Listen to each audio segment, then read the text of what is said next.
Good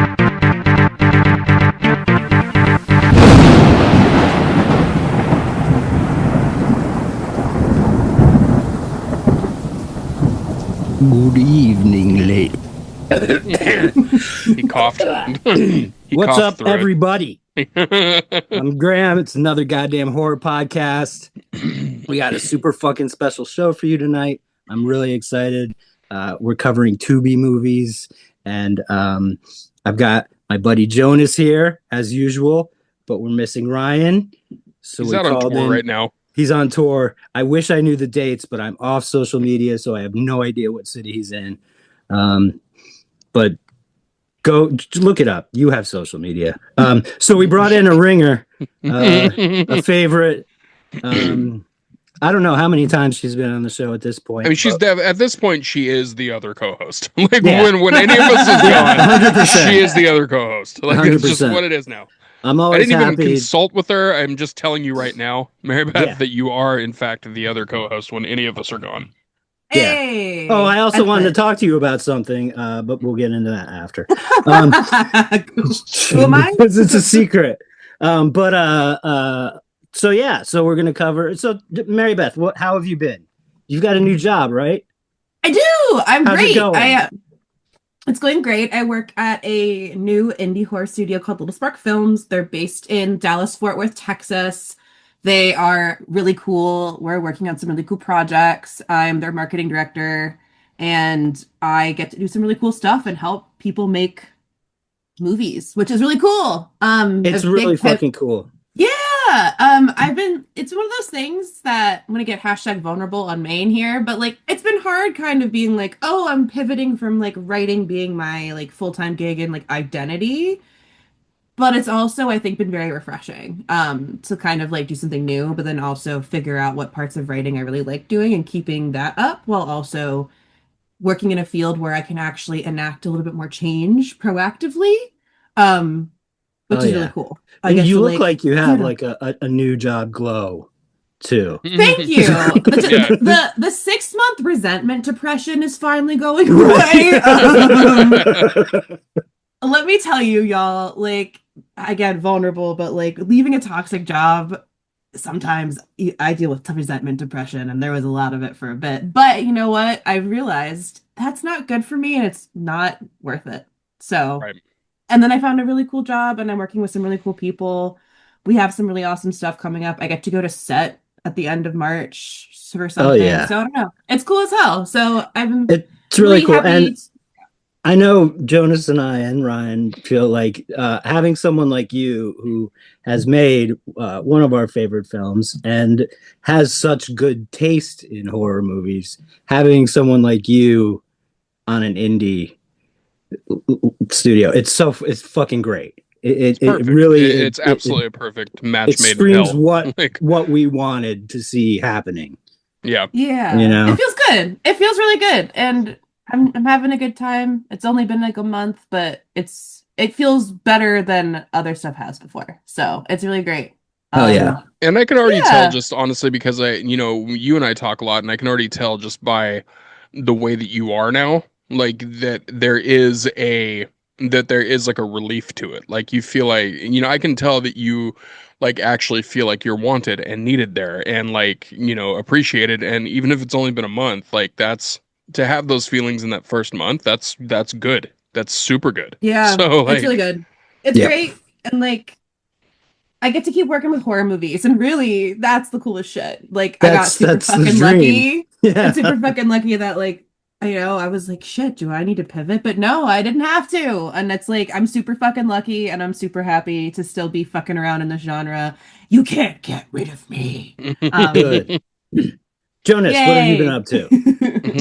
I've been chilling. I've had some time off of work just because it's usually a slow time right now. So I've been able to catch up on movies. I've been able to catch up on some writing. So yeah, I mean, in general, it's good. I was telling Mary Beth earlier, like I've been in the house a lot because now when I look outside, I'm like, I don't like any of that. So like, it's nice in here. You didn't like it during the winter either. Let's be honest. No, the winter I didn't like it because it was the winter and it would have cost my skin. And now I don't like it because it's just the outdoors and there's fucked up shit out there. So I'm just like, you know what? I'm in here. I'm out there every day in the mean streets of Midtown Manhattan. Yeah, but you have children to protect you. Like, the kids protect me, you're right. It's true.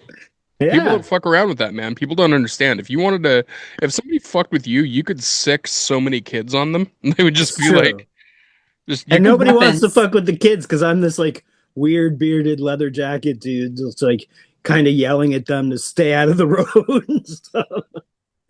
And nobody wants to fuck with that situation, really. Like, I don't understand it, and I will not be. I will not be becoming part of it. And you're like, great, that's exactly what I wanted. I've told parents, I was like, look, do you want like a high school girl on her phone walking down the street with your kids, or do you want like a dude that looks like me? And they're like, actually, you're right. Actually, you're not. You have a point. Yeah. No, I've been feeling pretty good lately since I got off social media, and that's it. That's all. Hell yeah. I haven't done much different. I've painted more, which is great. Woo! And I've watched more movies. So that's, cool. Yeah. But I'm still on my phone playing dumb games. I'm just not talking to real people, which is good. You know, or bots. That's why it's part of why I got off social media, because I was like, I'm just fighting with bots at this point. I'm sure of it. Yeah. So what's the point? This is a waste of my time. So it was good. I got off everything Meta, because fuck them. And yeah. So I'm super excited. Oh, let's do this early. I wanted to give a shout out to the Army of the Goddamn, because they are fucking rad.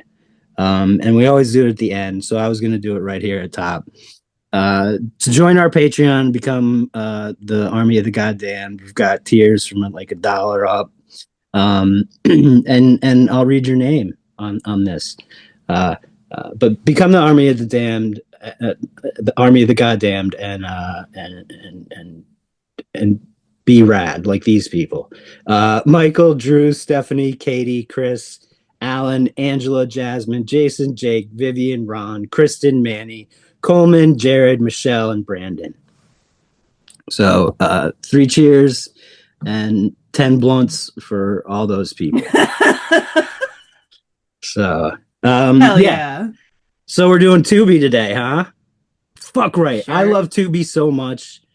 I've been screaming about TUBI since day one. At least the day I found it. And that was years ago. And it had all the G.I. Joes and the Transformers cartoons on it. And it still does. And I was like, what is this? And then I saw the horror section, and it was really fucking cool. Like, back then, my mic is fucked up. How so? Am I not talking into it correctly? No. Jonas's mic is fucked up. Oh. I can't hear you, my friend. Oh, keep going, he said. Okay. I guess. Cool. So yeah, I don't know how long you've been watching it, Mary Beth, but it started out, some of the early movies were really bad. Like Friends, like video home recordings of Friends that like it was real open market. Well, it was like where everyone, it was like this and Prime Video were the places where you would go to find like found footage specifically, because that is like if people aren't familiar, I'm a found footage freak, which you'll hear about me talk about this entire episode. Shocking. But like there was so much found footage on Tubi because I don't remember of like the policies, but it's much easier to put your stuff like self-distribute and that kind of stuff. So it was a really easy place to put bullshit. Like, and Prime Video was similar. But you had to, you paid for Prime Video, and Tubi is totally free with ads. So I just remember it being the place to find shit, like weird shit that no one had seen, that maybe wasn't like great quality, but was still like enjoyable and interesting. Absolutely. Yeah. Jonas, but I can't. Is his mic still working? No, mic is on. So. this was weird. Anyway, yeah. I remember finding Jawbreakers documentary on there soon after it was released, which blew my mind because I was like, Tubi, you're pulling some cool shit. But their music documentaries and their cartoons are what brought me to that.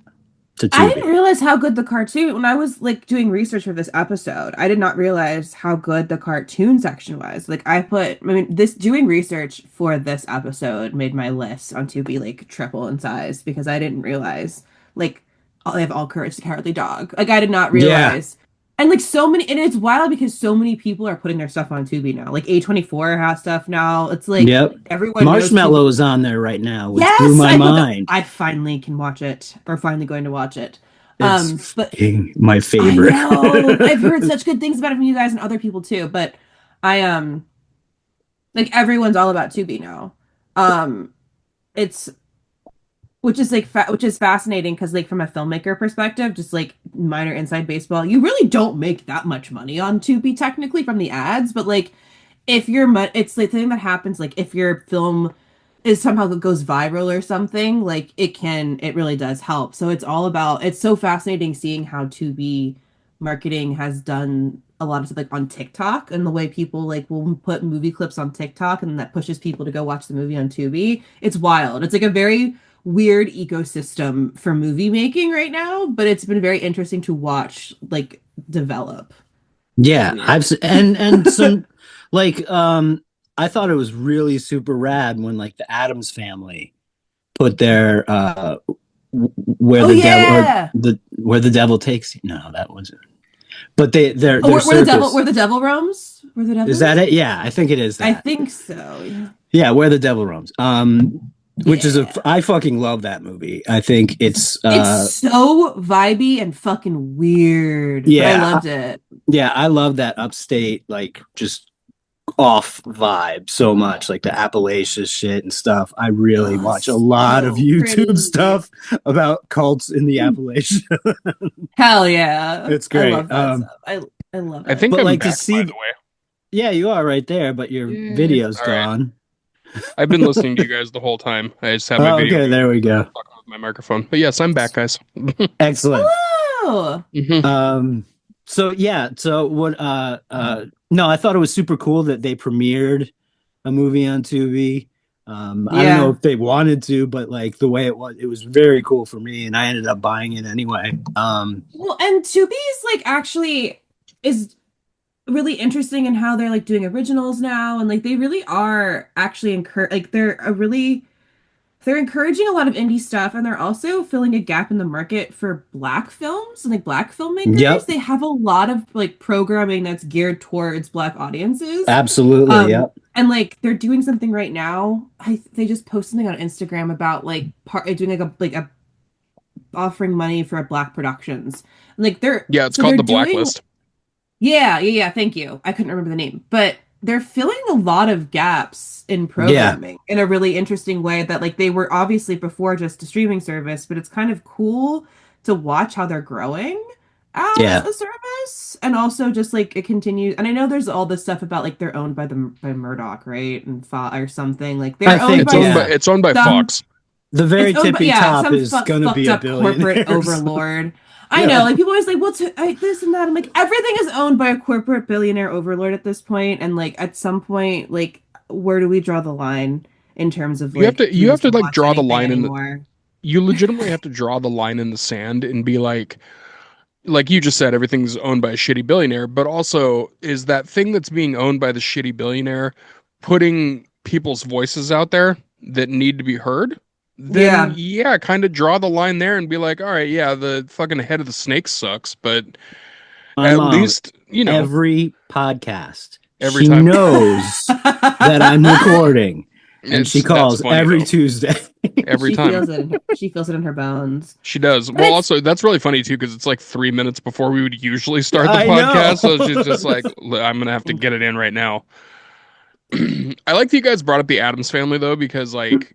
I know that's going to be a group of filmmakers that's going to be on multiple lists, of ours. And like everything they do is dope, but then yeah, like the Where the Devil May Roam is great, and then Hellbender is on there. Like they have like Well, all. Hellbender premiered not like Where the Devil Roamed premiered on Tubi. It's a Tubi original, yeah, technically. Yeah, which was I thought very cool, and it was after Which Hellbender. which is a fucking weird movie to be a Tubi original. And I mean It that with is. love. You know Well, what I mean? But like that gives me hope for the future of weirdo cinema because if Tubi is willing to take a chance on like that fucking wacky fucking movie, and I mean that with so much love, like it's Absolutely, yeah. wacky though, because it's them. I just like that despite the hells that and the horrors that persist, there are people who are still willing to kind of put their necks out for art.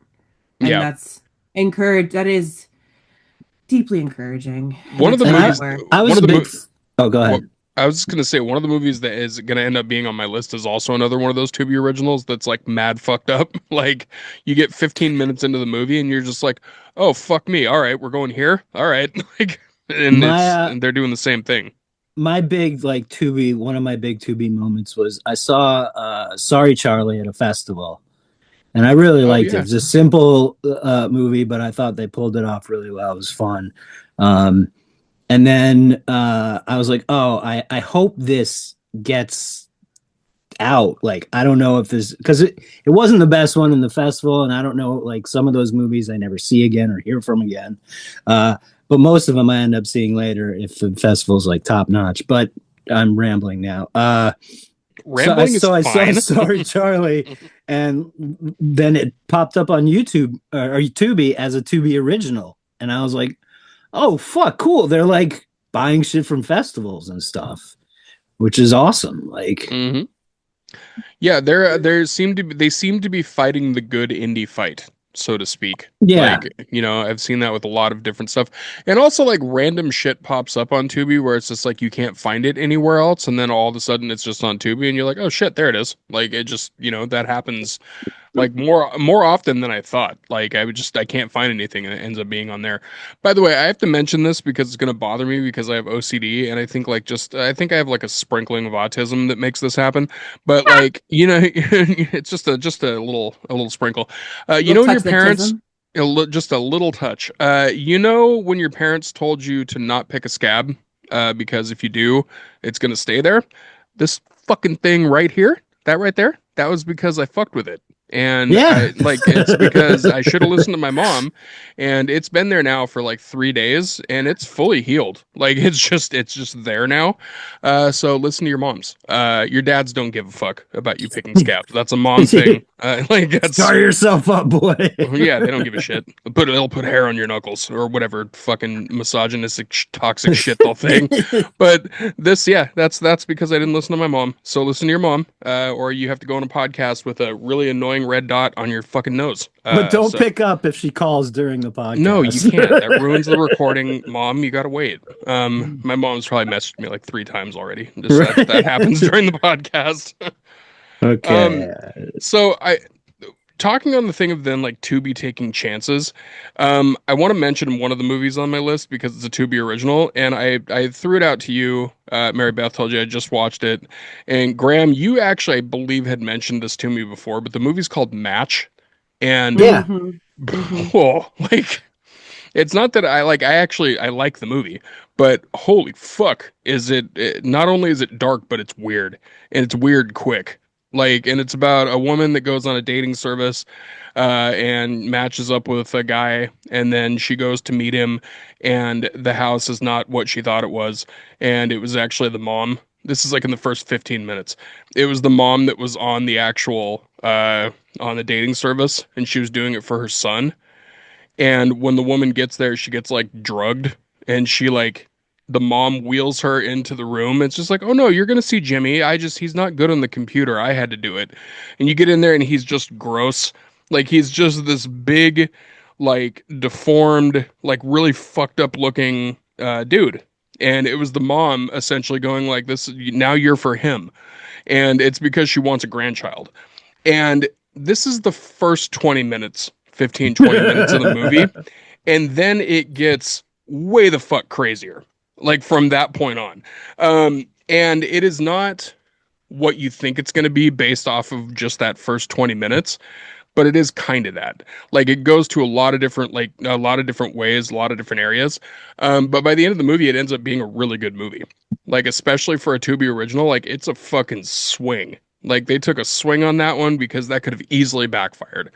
But it ended That's up being Janeshka pretty solid. Esterhazy. She did the Slumber Party Massacre reboot. Oh Oh yeah, yeah, wow. which is a very Yeah. good movie. Yeah, so Yeah, she solid I for was a reboot. excited to see, yeah, because she did the reboot and then she did Match. Yeah, Um, Match is good. It's good, but it's fucked up. But it's good. well, and I love that though, like I need to see it still, but I've heard good things about it, and I just like love that there's a woman doing fucked up weird shit, you know what I mean? I feel like so often it's just like male directors get the reputation of being the ones that get to make fucked up shit.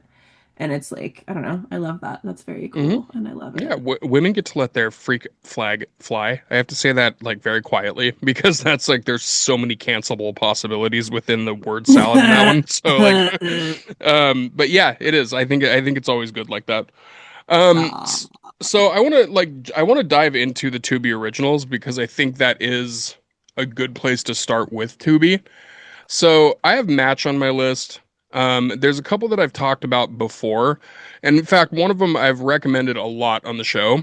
And I don't know if both of you have seen it. I'm pretty sure Graham has seen it at least, but it's called Slay with an exclamation point, by the way. Oh yeah, it's super Oh, fun. that's yes, yes, yes. Oh, oh my God, yes, I love that movie. It's so So fun, fun. so fun. And if you guys, anybody that's not familiar with that movie, it's about a bunch of drag queens that go to a bar that they were not supposed to go to. And then they have to defend that bar against an oncoming threat that I will not say what it is because that's a cool part of the surprise. But yeah, it's really fun. It's a super, super fun movie. So I definitely wanted to put that one on there because I know we've recommended it before, but it's one that still not many people have seen and fucking get on it because that's a fun movie. Like that's It a was my favorite legitimately drag fun. queen movie until Queens of the Dead. It's fair. Very fair. That kind of took top spot. Yeah, Um, Slay was I watched that with a friend because he doesn't usually like horror, but he's like, "Oh, drag queen horror. Like I like this." And it's like yeah. it's got like From Dusk Till Dawn feast and like slash feast vibes, and then it's Yep. like Yeah. one location onslaught movie.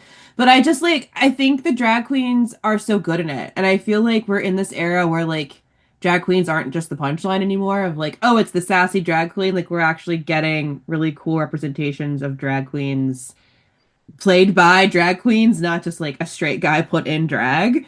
And Right. I love that because the four leads in this are all drag queens, and I just I loved it. It's so It's a fun fun. Yeah. movie. Like yeah, it's cheesy, but like it's like it knows it's a little cheesy and a little Yeah. silly, but it's You're like not, campy it's and going to be hard fun. to get a drag queen anything that's not a little campy.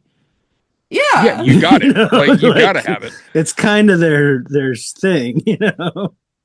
Yeah, it's the biggest part of it. And also I think with when it comes to like the tone of that movie specifically, I think pretty quickly into it you know what you're getting into. Like as soon as they get to the Oh bar and they're yeah. like, you're at the wrong fucking bar. And they were like, well, this is where we're booked, so we're gonna do this. Yeah. Like it's just, you know immediately. It's just like, oh, a bunch of drag Yeah. queens went into a fucking redneck bar. I wonder what's gonna happen. Like, you know? Yeah. Oh yeah. So what I don't have what's a Tubi any original on yours? I don't Go have ahead. any To Be originals on mine, I don't think. What I the mean, I fuck, Graham? mentioned the Adams Family and Sorry Charlie, so That is fair. that's pretty good. So here, okay, I'll run through my Tubi Some original of these ones. might be, but I just forget. So I'll run through the Tubi originals that I have because I only put a handful on there because we've touched on a lot of them. But I put Match on there. I put Slay, Low Lifes, which is one that you still need to watch. Yeah. I Mary knew Beth. I knew you I were do gonna need to say Low I Life, so I do didn't still put it need to on watch there. that one. Yeah, Low Low Life Lifes is I fucking love Low Life. rules so hard. We got Where the Devil Roams. One that shocked me because I didn't think it was going to be good. It's called Killer Body Count, Yeah, and you like I don't think I finished it. If we're being see honest, I might have that's fallen asleep. honestly, so it's one of those ones where like the setup of it seems very, very like very common for a lot of slashers, and it's about these students that go to like a conversion camp, essentially, and Oh, and okay. halfway through the movie it takes a turn and becomes a different movie, in a good way. So like unfortunately, Graham, the third act of the movie is Is the what good ties part? it, well, it's what ties everything together, and it makes the rest of the movie even better. But it's really solid. It's a lot of really well done cast members, like really good acting. It's got good effects. The kills are dope. There's a couple of kills in it that are like really top notch. And like I said, the third act of the film goes from being like this, campy, like conversion camp slasher to almost being like a reversed roles, like almost like a revenge movie. So it's really cool, but it is tongue in cheek. So no, it's not, doesn't take itself seriously. At least not that seriously. And the last I one I had liked on, Takeout. Did oh, you ever Takeout watch was the dope. Yeah, Yeah. Takeout was fun. And the last one that I had for Tubi Originals was Festival of the Dead. Oh Which, yeah. I really love that one. Not a Yeah, it fan of was the, really good, but we're not yeah, I happy. was gonna say that one's good. Not a fan of the directors, but that one's a good one. And so that one is also fun to watch. Sorry. Yeah. Don't worry, we're all in the same boat They on were that one. fun while it lasted, I guess. Yeah. Yeah, they were fun until we found out literally anything about them. Yeah. But yeah, so that was the other one I put on there because, shitty people aside, it was still a good movie. It also has a very heavily LGBTQ cast. So, God, if the Boulet brothers ever turned, I would just dude, die. that would be the worst. That would be like the most They're- somber podcast episode ever. If the Boulet brothers, like, oh fuck, they're MAGA shit. Like, Oh, that would they'll be the never be. worst. They're too cool. No, they would feast on MAGA people. Like they would literally eat them, just cannibal style. Yeah, so that's my Tubi originals. So one of you guys jump in, throw some more things out there.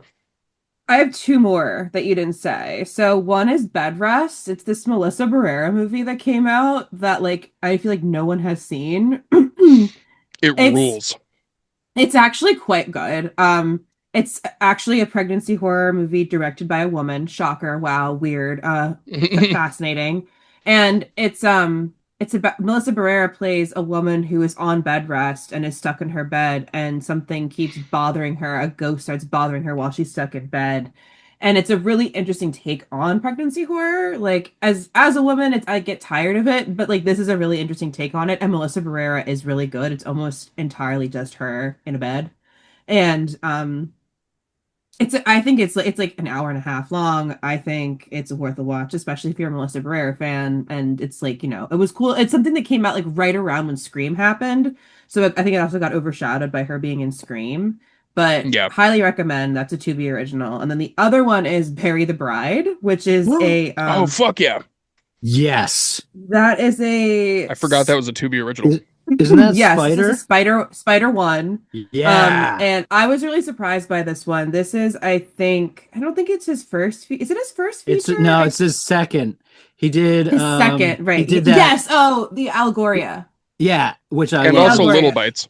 And then he did Little Bites after Bury the He Bride. did Little Bites after Bury the Bride, I think. Yeah, He Bury did. the Bride. We've talked to him. I know his whole he's one of my favorite directors, and it's hysterical because his brother fucking sucks on every level. Rob's a fucking crusty chode, and then Spider One fucking rules. I know. Spider One and Chrissy Fox, his wife. She's great. Badass actor. It's like so she's in this with Scout Taylor Compton. They're badass. Like it's their bachelorette party. Things get fucking weird. I was really surprised by this one. I really loved it. I'm really stoked that sorry, got distracted by a text with ADHD. But it's just like it's another short movie, but it's like quick, it's good, it feels familiar, but also it's got some really good twists in it. It's bloody, it's like over the course of one night. I just highly recommend it if you want something kind of like exploitative, like exploitation-y vibes, but also just like satisfying and gross, and a bunch of women fucking shit up. Yeah. Yep. Yeah, it fucking rules. Yeah, it really is a good one. And you know what's funny? A Bed Rest I forgot because like I remember we were talking about that because I had that on my list originally. And then I thought you also had it on there, so I took it off of mine. And then I was just like, it's gonna get talked about. But one of my friends called Bed Rest present partum depression horror.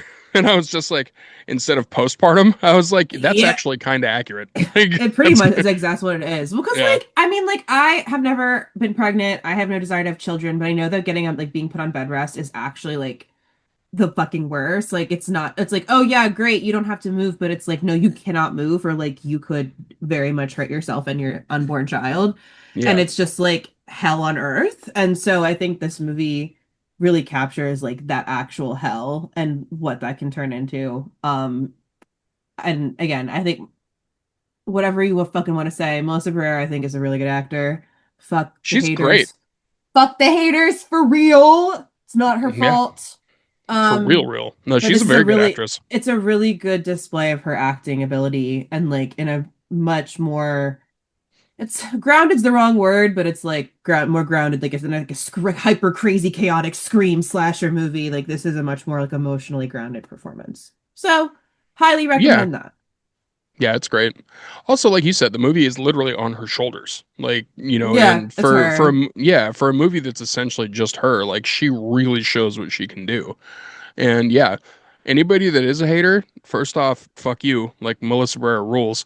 But also seek out her stuff outside of just Scream, because like she actually has done a lot of stuff, Done and a she's lot of really, stuff. really And good. also, I think she produced Bed Rest too. It was like one of her first forays into producing because she wants to help these kinds of stories come to life. So, Nice. Hell yeah.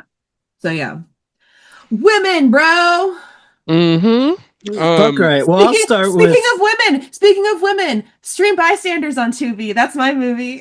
it's You so should. You should yes, you absolutely do should. that because it You should fucking go rules. listen to any of our episodes on the movie. Yeah. Yeah. We've Yeah, talked Fucking about movie it a lot. rules. there's a quite a few, but my movie's on Tubi, Bystanders, rape revenge movie. It's directed by a woman, me, written by a woman, Jamie Alvey. It is my baby, and it's on Tubi. You should go watch it. Yeah. Thanks. And It's also, like, bloody. this is like no bullshit aside here too. Like, it's also like the concept and the idea of the movie, aside from it just being a rape revenge movie, like it's a fresh take on that story, which Yeah. is what's so cool about it. Like the what Yeah. you guys managed to do with that on a trope that, or on a subgenre that is full of tropes, you Oh guys yeah. did something really, really cool with that. So, yeah, it's Yeah. cool. It's really, really fun. And hey, in the wake of the Epstein files being fucking released and all the fucking catharsis, like want need for catharsis, and maybe this is a little bit of an outlet for that because we kill a bunch of terrible rapists. So Hmm. Yeah. You do Pretty creatively. rad. Yeah. All right, I'll go with my first one here. It's by our friends Aviv Rubenstein and Leanne O'Shea, Lizzie Lazarus. Yeah. I Lizzie fucking Lazarus rules. I fucking love Lizzie Lazarus. I saw it at a festival. It's on there now, on Tubi. It's about um, a woman who is dead, and her sister and her boyfriend are dragging her body, her corpse, through the oh woods. yes. Okay. Yes, yes, yes. I know And this the whole movie. movie is basically them talking about all sorts of things. There's a couple flashbacks, but not even really that much. It's mostly them walking through the woods, and the greatest ending I've ever seen. Yeah, it's great. Like endings to me are very, very important. I can get around a bad ending if the movie is good, but if the ending is great, the whole movie could have sucked, and I'm sold. Like, and this is one of my favorite movies, and plus the lead up to it with all the dialogue is fucking rad. Yeah. So that's one of my favorite Tubi movies right now, and it's got a wonderful song in it that they play a few times. I can't remember the name of the song, but it's about a baby, I think. I'm not sure. I don't know, just a random song about a baby. It is. I don't know. Yeah. No, it is. It's a great movie. And also like everybody involved with it that we've talked to has been fantastic. Like it's just, and they're very proud of their movie. Like, and they talked to us about the hell that goes into making that movie, like Yeah. into making any independent film, really. And they were great guests. Yeah, just Just fantastic. flat out like rad people. Really, really good movie. So I wanna throw a trifecta on here because I have three rape revenge movies on mine. Sick. Yeah. So I'm gonna throw out the trifecta here. The first one is MFA. Fantastic. Really great. So many That's people I haven't just saw seen that. that in the last year or so Yeah. for the best first time. movie ever. It's one of the biggest. Like Revenge is like obviously a huge influence on me poster, but MFA is like the biggest influence on bystanders. Natalia Elite is elite directing wise. It's just such a good fucking movie. Yeah. It really is. And it's also, it's one of those movies that takes the idea of what a rape revenge movie is and kind of flips it on its head and makes it a completely different thing in a good way. And just the whole idea and concept around it is very, very cool. And it's one of my favorites. So there's that one. We have one that's on the other side of the direction of the rape revenge movies. We have Violation, which is Oh yeah. visceral and guttural and it's Wow. so good. I watched that again recently because we were getting ready to watch Honey Bunch. So different. Honey Bunch is so different from Violation. But So different. So rad. Oh, I love Honey Bunch. It's so good. It's so good. So yeah, Have you guys seen Dead Lover? Have you seen Dead Lover yet? Yes. Dead Lover rules. I don't think so. Dead Lover it's the Grace Glowicki. Grace Glowicki directed it with her partner Ben. That's right. I need to see that. Oh, it's so good. It's so good. I really we'll talk later. Yeah. And then the third one on the list is a different take on the genre too, because it's kind of a mishmash of multiple different revenge stories, and that's Candyland.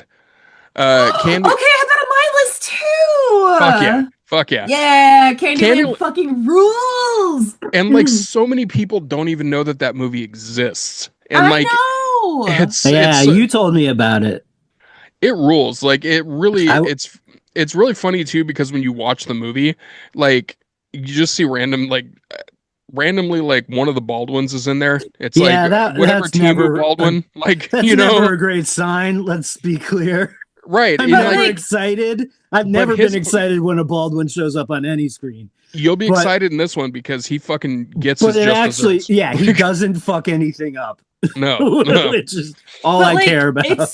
It's such a good. It's like a movie that came out of nowhere, and like I was like, this was one movie that got sent when I was at Dread Central, and I watched it, and I was like, I hold the motherfucking presses. Like, this is a film of which I have never seen, because it's like a cult movie, but then also it's rape revenge, and there's sexual assault of a man in it.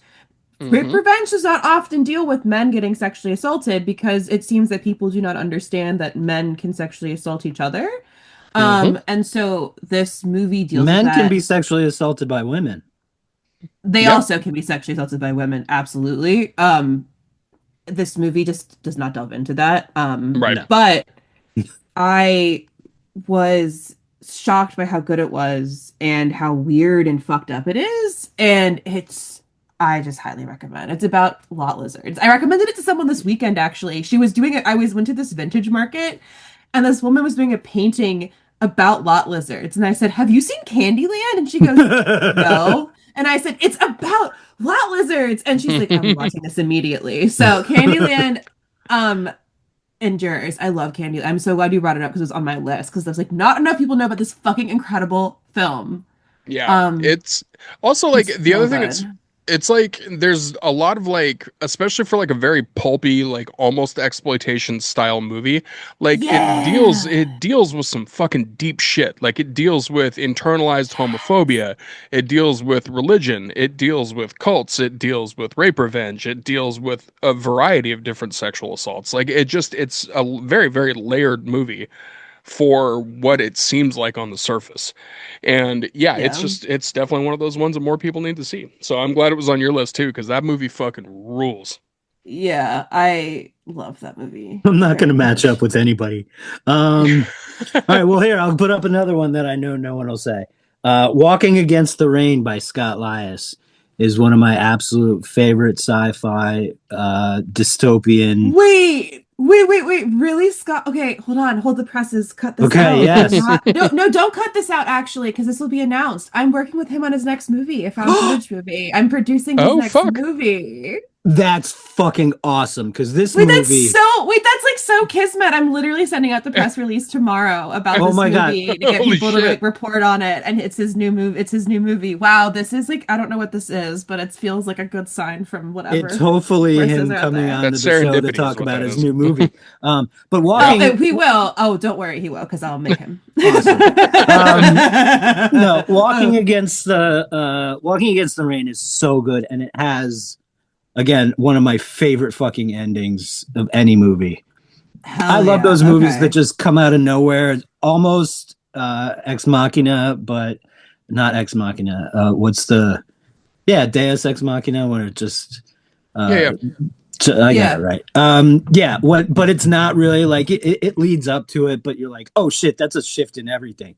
Those are my favorite kind of endings. And like Ready or Not, I think has a good one, like Yeah. that. Hmm. I told one of my So friends to watch Ready or Not, and he could not. Like, by the time the ending came along, he was like, "What the fuck? What the fuck? What the fuck?" And I was like, "I knew you were gonna love the ending." that's He the was like, best. "It was the fucking best ending ever." Yeah, really. But this is one of my favorites, and I've never heard of anybody else who has seen it um, outside of this podcast. Um, Another one that I absolutely love that I don't think enough people talk about is Lyle with Gabby Hoffman. Oh Um, yeah, it's only like an hour long. Yes. It's It's that only rules. it's so good. She's getting over the death of her toddler, and it's just she's in an apartment. And there's a lot of weird shit going on surrounding like the new baby they're gonna have and stuff. And Michael Che is in it, like really randomly, like on like a Zoom Oh, I call. forgot that. Yeah, It's lesbian Rosemary's Baby essentially. But yeah, like yeah, Oh kind yeah, of. yeah. it's reductive to say it, but like it is kind of that. No, it's kind of Yeah, what it a is. little bit. Yeah, you're right. Yeah. And But that's not a I bad thing. think that I thought Gabby Hoffman was fucking awesome in it. I think that Yeah. I just think it's fun, and it's only an hour long. It's really cool. Yeah. You Hell guys yeah. got any others? I got a few here. I know you So Yeah, got yeah. something. I Beth, Let's drop one go on for us. it. so let me I have like two categories here, and I'm gonna drop just like my found footage category on Oh everybody right yeah, now. yeah. I Fuck yeah. okay, and like I am going to I understand that I probably did not scratch the surface of what's on Tubi found footage. I'm gonna take notes though. Tubi is a humongous platform. I'm sorry if I missed something, but these are the ones that I like found in my long ass research. Okay, Yo, we're so gonna miss so many movies, so don't worry about I know. I was that. like, oh, Tubi's too big. But okay, so there's a couple that I'm really glad I actually didn't know were on Tubi. So Exhibit A is one of them. Exhibit A is perhaps one of the most Oh, that fucked up movie is movies I've fucking woof. ever seen. Um, have you seen this, Graham? Have you heard of I don't Exhibit A? think so. I think, but I could have. I watch a Okay, so lot of found footage. I never remember the names of them. That one is So- dark. So Exhibit A is essentially the story is a story of a family annihilator, and it's the documenting of a family annihilator, and it is so dark because it's basically about a guy who like they loses all the family money in the financial crisis, and him killing like the family falling apart as he tries to like hide the fact that they're not losing all their money, and it's all told through the daughter's perspective, who has like got a camera for Christmas or her birthday or something. It's really fucking Oh, dark, oh, but I think I know about this, and I don't think I. it's Yeah, dark as shit, and it's like real upsetting. But talk about a fucked up ending. Holy shit! Like it's awesome. haunting. It's a night Uh, ruiner in a good way. it's Like a night it's great, ruiner. but It's yeah. definitely a night ruiner. When I saw it, I watched it, and I was like, oh my fucking god! Like I had no idea. So enjoy that. Molly But loves Night Ruiners, so but Molly it's will also love this just movie, I think, yeah. it's I adore it. I come to you Yeah. for like all my found footage. By the way, Okay. because I know you're like it's found footage and rape revenge, right? Are your two Yeah, favorites? those are the two niches of mine. So then there's Jeffrey's Hell is it is technically a sequel to a movie called Chest, but Jeffrey's Hell is standalone and I think a little bit better. This is by I actually friends with him, Aaron Irons. He directed this. It's a sequel where he films himself essentially a found footage movie of him in a cave and weird things happening to him in a cave. and it's like found footage, The Descent. Not as scary, but really effective in what it's doing. So Chest It and sounds Jeffries, pretty fucking scary. yeah, it's really good. Jeffries Hell, Chest and Jeffries Hell are in Tubi. Jeffries Hell, you can watch without seeing Chest. Um, but if you want to just watch a guy like go Oh through yes, something, I've seen these, both of them. They're yeah, great. they're great. So And those Jeffrey's ones, Hell, I think, was yeah. That it's a little bit, yes, it's a little scarier, especially yeah. like with the way he like because Aaron went into a cave and like he and his wife are spelunkers, so he went spelunking and like filmed creepy shit, like actually spelunking in a cave by himself in Tennessee. So like it's pretty freaky. Yeah, Um, that's awesome. yeah, so highly recommend that one. Then there's Faye, which is a newer Mm. one directed by Madeline Doherty. It is on Found TV, but it's also on Tubi. Faye It's less rules. than an hour. It's a less than an Okay, I have hour. that on my queue. In my queue, I know that. Yeah, it's less than an hour. I highly recommend. It's just like freaky, fast-paced. Woman's like, there's something fucked up going on, and their friends like, no, there's not. She records it. Something fucked up is going on. That kind of format, but it's done pretty well and done very quickly, which I adore. The other one that I'm really glad's on Tubi because not any like no one has seen it. It's called Howard's Mill, Oh fuck, I haven't Yes, seen that and one. I've seen it's it. so it's basically framed like it's a pseudo documentary about this piece of land in Tennessee that has linked like multiple missing person cases, and it's all about like why are they going missing on this property randomly, and it's really fucking cool. Like it's one of these movies that I think is like so smart, and I think the storytelling and the story it's telling is so cool, and not enough people have seen it. And it's on Tubi. The poster on Tubi is kind of terrible. Don't let it fool you. The movie's really good. It's one of those things of like, please don't judge a book by its cover. It's not as cheesy as the poster makes it look like it is. Tubi, I Um, feel like specifically chooses the cheesiest possible I know. poster too. Yeah, because when I saw the Howard's Mill, I was like, is that the same Howard's Mill that I've seen? And I was like, yes, it Right. is. The poster Because is just ass. yeah. But Howard's Mill. Then there's Holes in the Sky, the Sean Miller story. That is a Ooh, alien abduction found footage that is that one incredibly rules. good. Yeah. It's really hard to do really good alien abduction found footage, I think, and this one is very good and another very like What was that one not called? seen. Holes in the Sky, the Sean Miller story. All right. It's pretty dope. Um, it's dope as fuck. And All then, right. sorry, I'm running through the rest of them. I No, have the please No, names do. go, right. please. Then there's Savage Land. I talk about this a million times, but Savage Land is another found footage movie that more people need to see. It is found footage done through photographs, and also it's incredibly relevant now, especially with immigration issues, because it is all about fucked up racism and like immigration problems on a border town, and how that immigration and how that all comes together when there's a massacre and an entire town is disappears except for one guy. Incredibly well done, very smart. Um, Harrowing. It's very good. And then my last two, The Children Under the House. This is an analog horror series on YouTube that got turned into a movie. It's on Tubi, so it's like all Oh. of the episodes strung together, and it's about a psychiatrist who basically like through these fucked up children's drawings have discovered like something very bad going on with the family, and it's all like done by the guy who made it like had his kid through the drawings and the narration. Oh So yeah. Very and into that. then yeah, and then the last one is Landlocked, which is like hybrid found footage. It's about this Mm. guy who goes home I to like love Landlocked so Landlocked much. is so fucking good, and not enough people have seen that one too. And that one's like a No. hybrid found footage because it's like he's using a camera. He finds a camera visiting his dad's house after his dad has died, and on the camera he like can walk around the house, and then old home videos from their family play on the camera. So it's like found footage playing with the like regular narrative filmmaking, and it's really cool how he combines the two, and it's very beautiful, very like mumble gore vibes and just very weird, but I love it so much and I love Did you recommending say it to Mumble people. Gore? Yeah, mumble gore. Yeah, Yeah. yeah, yeah, I love it. I've never yeah. heard that. Yeah, I used to have a column about it for a terrible website that hates me now, but I wrote like a whole thing about like mumble gore and how it's like an incredible genre, and people hate getting called mumble gore, but I love mumblecore. I mean, it Like, is what it is. I mean, weird. call it what it I is. love it. I won't call you mumblegore if you don't want, but like I like I I love like it. that. I like the Yeah. term. Yeah, a lot. I love it. Um, I love it too. Yeah. so I'm going to throw out three that are upsetting, because I had a lot of Yay! those on my list, but Cool. one of them was Graham's fault because he told me to watch the movie, and I've actually seen it twice now to see if it was just as upsetting the second time, and it sure the fuck is. That's called The Seasoning House, Yeah, that which is shit from is fucked up, 2012. man. Whoa. Yeah.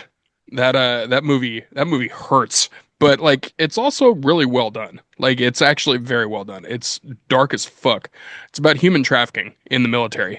Reading the fucking Dude, Yeah. place where young women are prostituted to the military. Angel learns yeah. that her friend was murdered and plots an ingenious, brutal revenge, adding it to the list. Oh, dude, it is one that It's yeah. gritty. Yeah, so when I watched it the first time, because like when you mentioned it to me the first time, I was just like, it'll be fine. I watched it and I was like, I'm not fine. Like, I was so I was like, that would like it like literally upset me. And then I I'm was just glad I like, was able to give you one that upset you. I remember you even said you're like, this one you might be into this one. It also might fuck you up. And I was just Yeah. like, that means I'm into it more. Well, very often I'll watch a movie and be like, this was fucking insane. And then I'll ask other people and they'll be like, you're fucking weird. That movie sucked. Or something. I just don't trust my own taste very often. I love what I love, but like it's hard for me to recommend stuff sometimes. I mean, certain movies like that movie, it's hard for me. I can't recommend that I movie knew to I just could a recommend random. it to you. Yeah, like I would recommend that to Mary Beth. I would recommend that to certain people. I would not just tell unless it's on the podcast like I am now.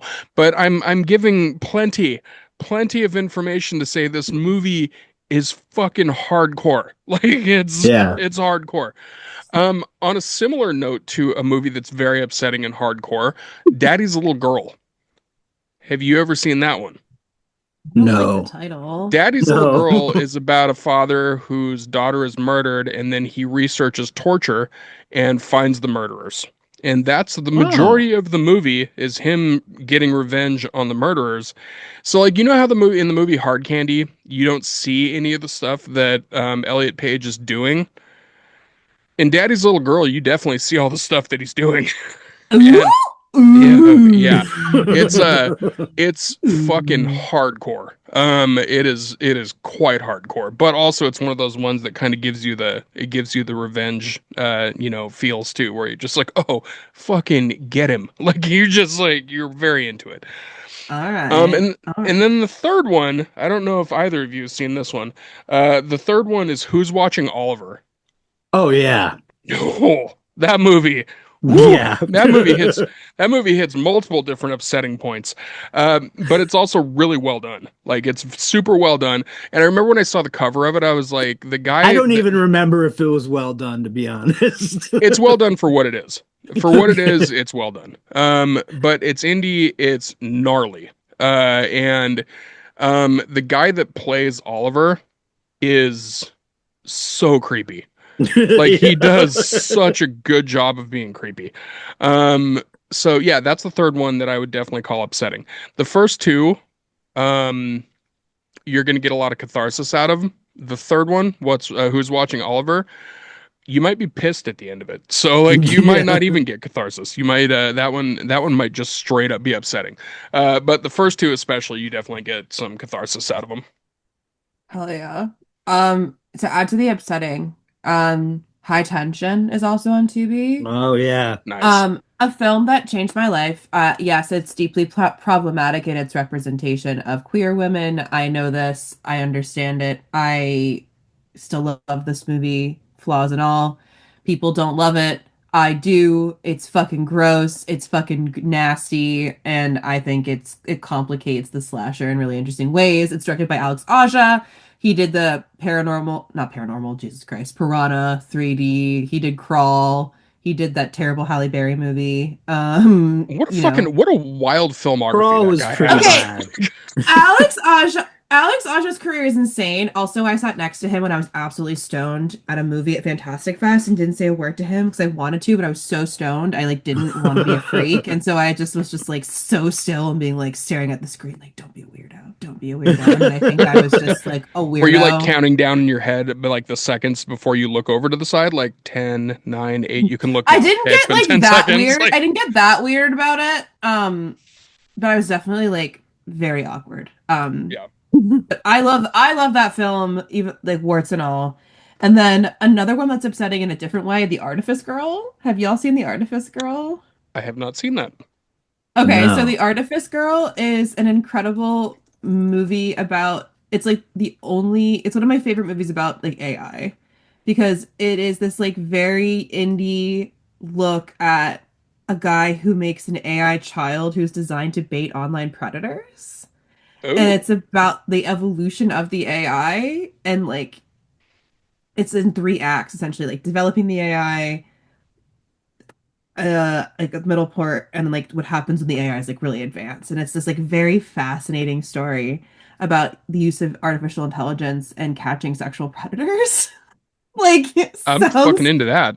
um I really liked it. Lance Henriksen's in it in like an interesting role, but it's three adult actors, one child actor, and then Lance Henriksen pops in every once in a while. He was But like, oh, I know who but that guy is. uh it's just like I don't know. It's a really good like lo-fi sci-fi movie about artificial intelligence in a very thoughtful way. I So I dig would that a highly lot. recommend it. It came out in 2022, kind of like under the radar, but I just think, and not enough people saw it, and I think it's like one of the best representations of artificial intelligence done in like a very thoughtful way, not just like a AI scary, be scared. It's more like, hey, AI can do some cool shit, but like, what does that mean? Kind of No, shit. right. And Like, it's but like also interesting. be But careful. also, like, maybe don't do that. I don't know. It's just like it's just a very, very interesting interrogation of artificial intelligence. That I highly recommend. That sounds rad. Yeah, I'm Graham, into that. before you jump into yours, I have a question actually because this like the AI thing kind of goes into one of the things that was on my list. Mary Beth, have you seen the movie Succubus? No. Okay. I've heard of this though. I've heard of Succubus, I think. Succubus, everything that you would see on the cover and everything that you would read based off of the synopsis would tell you this movie would probably be okay at best.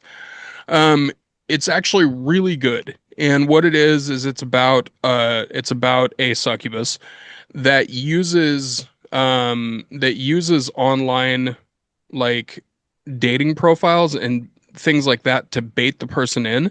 So the succubus aspect of it, the actual Oh. siren's call happens through the online part of it. So when he's talking to this person, she's using AI in a sense to look like a fully human and not like see the parts of it that are like the succubusy alieny parts. Oh, okay. So, and then like Ron Perlman's in it, but he's like, it's funny because his part is like, he's got a main part, but you only see his face like, I don't know, maybe 10 minutes of it. The rest of it's just him calling the dude on the phone.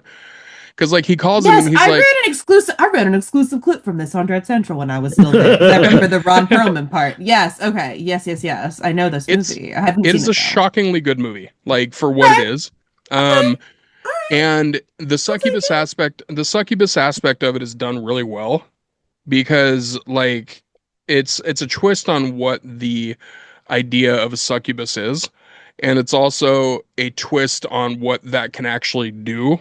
So it doesn't just affect one person, like it affects that one person and also literally this person's entire life. So it's very, very well done. And it's a pretty short watch too. I think it's like just a little over an hour and a half, just a little over 90 minutes or something like that. And also the person that plays the succubus, whose name is escaping me at the moment. But I see it. think this is her Olivia Grace first. Applegate. Yes. I think this is. I have it pulled up on Tubi, so I have it. I think it's her first major like role, and it's pretty much her like in the whole movie. So, she does really fucking well, and like honestly, everybody in the movie does, but she really, really kills it. So, Hell yeah, yeah. she rules, and the movie's really good. So. Yeah, that's one that I think Good. a lot of people just kind of brush past because the cover is kind of like fucking meh, you know? It's like a Yeah. cell phone screen with a alien-y looking thing on it. It's just like, oh, cool, that's gonna be okay. Like, but it's actually a really good movie. All right. Yeah.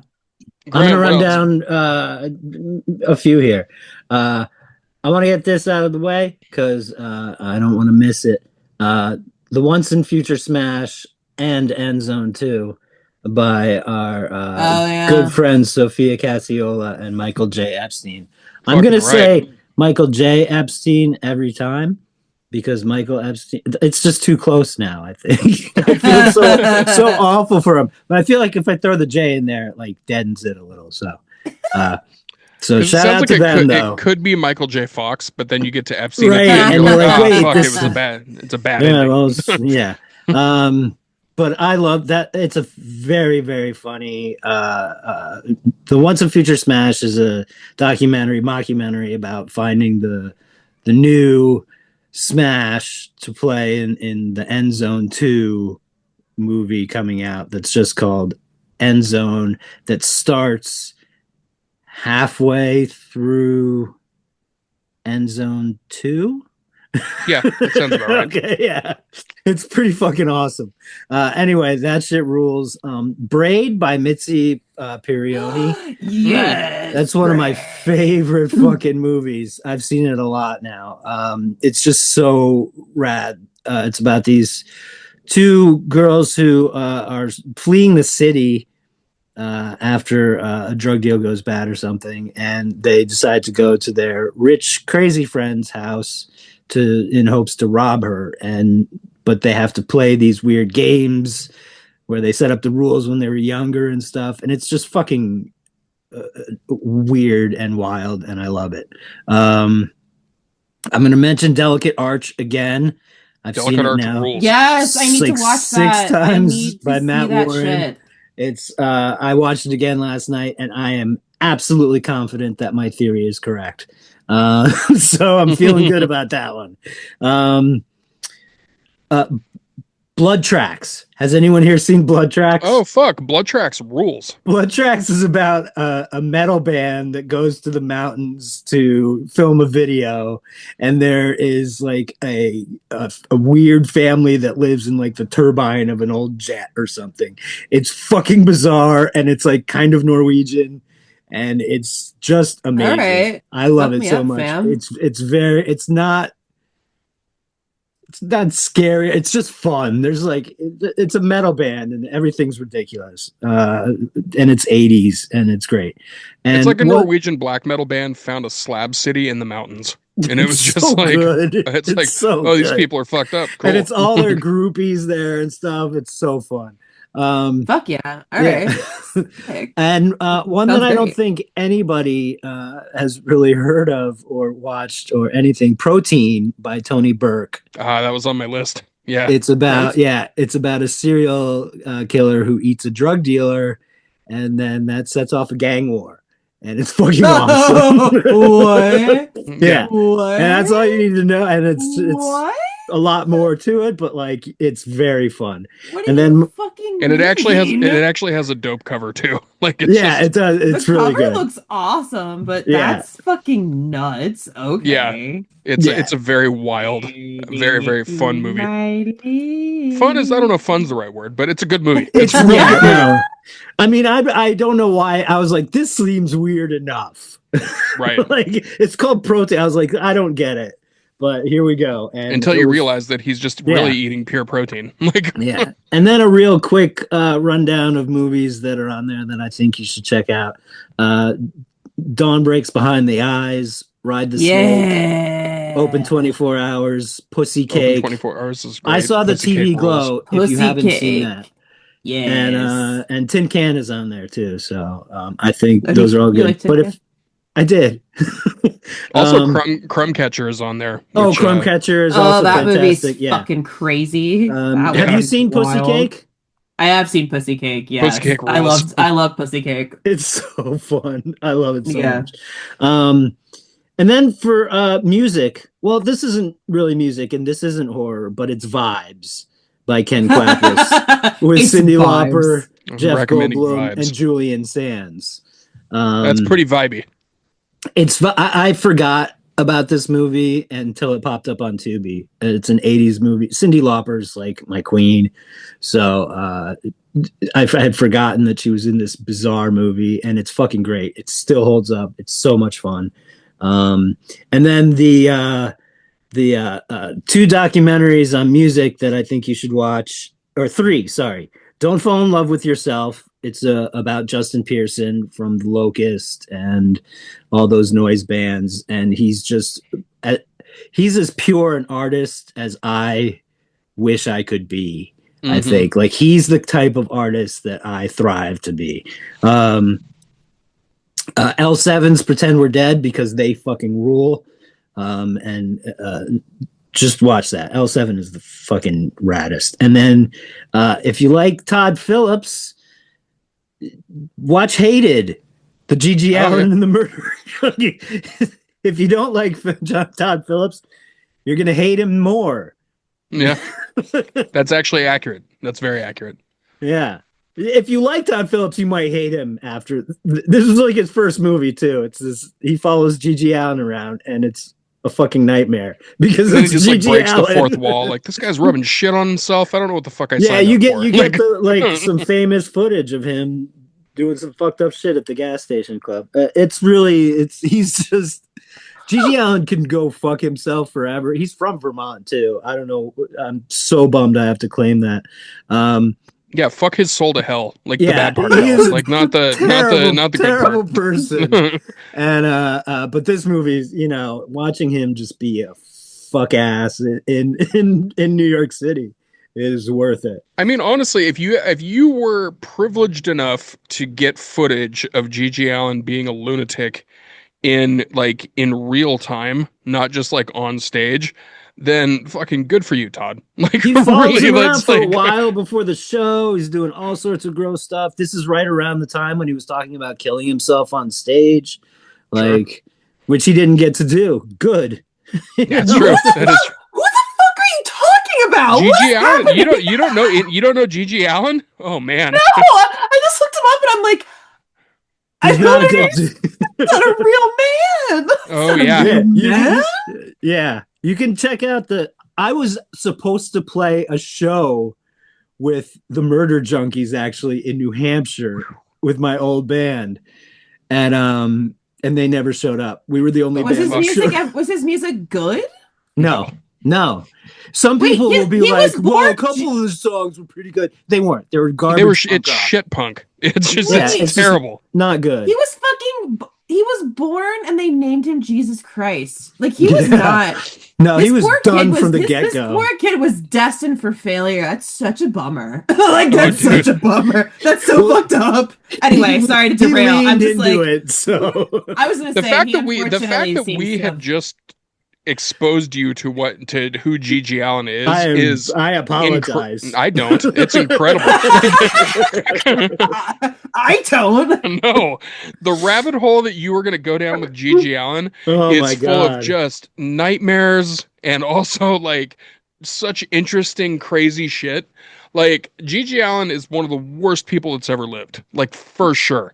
But also the rabbit hole of who G.G. Allen was is insane to the point where it's not anything that you could write as a movie. Like, this is a real fucking dude that ran around the country, but a lot in New York City, and just terrorized the scene. I'm pretty sure there's footage of him in Hated in like a meeting where he just assaults a woman randomly. Yeah. Like he just starts beating on her. It's fucking insane. Like he's the absolute worst.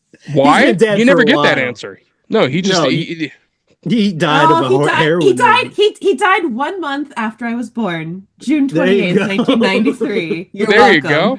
Yeah, it's me. I'm G.G. Allen. Now we know. I just be shitting all over everything.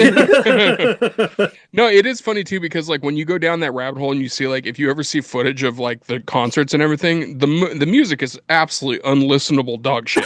But then it really is great. I mean, Hated is worth watching. I'll say that. Like, it's fascinating. Yeah. no one then, no one involved is a good person. No. And you see, like, not you even see Todd at a Phillips, certain, I don't think. you see at a certain point during a G.G. Allen concert where the audience is just like, finally, he's rubbing shit on himself. That's why I was here. Like, it's just, wow, we came for this. yeah. We came to see if it was real. It's real, and it smells terrible in here. I'm leaving. Like, it's just, it's kind of one of those things. It's just, it's a living, breathing train wreck. And yeah, That's it's funny. Like, oh no, it's hilarious. Funny just because like it's just we've always had these fucking weirdos in society who just like are psychos and are unhinged and untaken care of and just want to like do crazy and shit some for of them attention. get really famous. Thank God this guy didn't have the fucking internet. Jesus, can you imagine what this guy would have been like if he had access to the internet? Craig, there's a fucking movie idea. G.G. Allen in the 2000s? No. G.G. Allen would kill himself on live stream. Anyway, this is getting off track of TUBI, but this is not. It's Hated is on there. And my last one besides the days and days of G.I. Joe and Transformers is the one I saw the most recently. It's Steve Kostansky's Manborg. Oh, yeah. I had never seen Manborg. Yeah. Manborg fucks. That's a fuck fun movie. Yes. God damn, that was so fun. Molly loved it. I haven't seen Manborg. It's on there now. It's only an hour. It's real quick. It goes by fast too because you're like, this is rad. It's super fun. Count Draculon. All right, yeah, fuck me up, fam.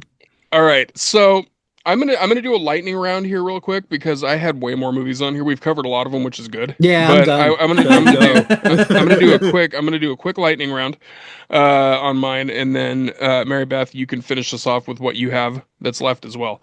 Cool. But cool. First one that I've especially recommended a lot is Excision. Fantastic movie. Also very upsetting, but in the best way. Scissors is a new one, and that one's real fucked up. It's about a slasher that's going around the queer community and cutting off dudes' balls. Sorry. and shocker, they don't like that, so they fucking hunt down the killer. And it's great. That one's a fun one. Bloodline, which is Sean William Scott playing essentially a Dexter Morgan character. Yes! Oh my god! I forgot about this movie! I saw this forever ago. It's so good. Yeah, absolutely rules. And I've noticed this because like I've been talking to people about Dolly a lot, which comes out this weekend or came out last weekend. So definitely, like if it's still in your theaters, definitely go see it. But yeah, when we've talked about Dolly, a lot of people didn't realize that Sean William Scott has done other like, horror type stuff. And Bloodline is one of his biggest like performances. So he's great in that. Yeah, I keep passing on it because he's in it. Oh, he's so good. He's so good. No, it's good, like good. it's shocking. I was always a fan of his until like this run of movies where I was like, oh, you're gone now. No, he's dude. He has shed the Stifler skin so much. Like, right, and good. that movie, I'll check it out. Fantastic. Yeah. All right. Cool. The People's Joker, which I've recommended many times, is now on Tubi. So good. I am so glad I finally got to see that. Best Batman movie ever. Yeah, it's the most punk rock fuck you, just so good. Let's see, Your Host, which I told Graham to watch. Jackie Earle Haley plays the lead in that one. Seen this. I've seen that. Yeah. Fun slasher. Jackie Earle Haley, it's his movie. Like he fucking chews up that scenery. Also, there's a kill in that one that I am super stoked about. I won't tell you what happens in the kill, but I will say that it's the hydraulic press kill. And it's not, it doesn't, what you think happens is not what happens. Something way cooler happens. And D.W. Madoff, who directed that's really cool. He's made 2 other films that are really fucked up. Pollen, which is an incredible take on rape revenge through like a Greek mythology in the modern context. Ooh. And then the other one is like a long sentence that I can never remember. But I've talked to him online. I talked to him on Instagram, and he's great. I Will Never Leave You Alone is one that's really fucked up. Oh yeah, I have seen that. Yeah. I'll That Never one's Leave You fucked Alone up. is the really fucked up witch one, and then Pollen's his first one that's like a rape revenge movie. And Your Host is his first movie that he's directed but didn't write. He's a Oh, okay, he's a okay. good egg. I like him a lot. He's a good egg. So watch his Yeah, stuff. totally. Watch his stuff. Awesome. Okay, these are my last ones. This one's just crazy. It's a Category 3 Hong Kong extreme movie called Ebola Syndrome. I Um, haven't seen that. I need to it's see so it. it's so batshit fucking crazy insane. It's so fun. And absolutely fucking maniacal. Like it's one of those ones where you hoot and holler the whole time. It's crazy. Really crazy old Japanese cyberpunk movie called 964 Pinocchio. Ah, Um, yes, the fucking movie yes. rules.